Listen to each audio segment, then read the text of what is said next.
So just a quick wrap-up video in relation to the furlough scheme, because I know that a number of employers have had questions about how to actually action it.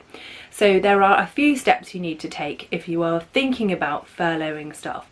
So if you haven't already done so and you're thinking about furloughing them, then you need to consider, one, who are the employees that you need to continue working, and who are those that you would like to furlough. Now, if you're unsure in relation to business reasons, so if, for example, you have a pool of 10 people doing the same job and you only need 5, then you can implement a selection criteria to make it fair and just decide on that.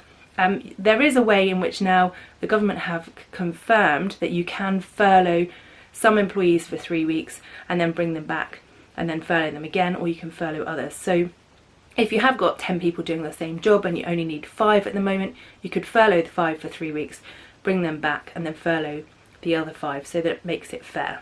But the first thing you need to do is decide on the business reasons and then the selection criteria for who you're going to furlough. The second thing you need to do is to seek their agreement to the furlough if you're going to be paying them less than 100% pay. So if you're only going to be paying the 80%, which you're going to recover from HMRC, then you need to seek their agreement to that change. Now, depending on your timescales for that, you may want to go through the process of consulting with trade unions or employee representatives, or just seeking agreement from an individual on an individual basis in advance.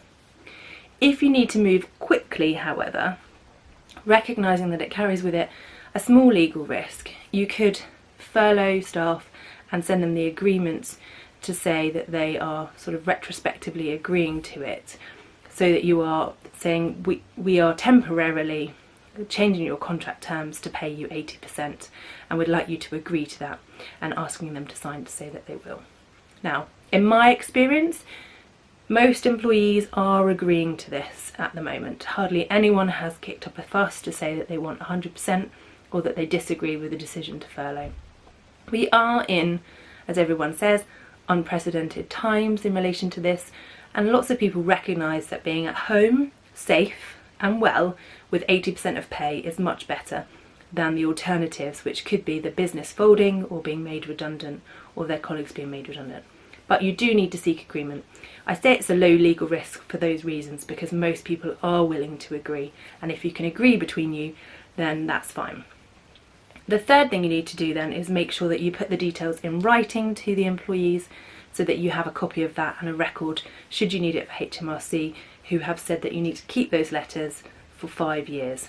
Now, in my view, you can do that by email.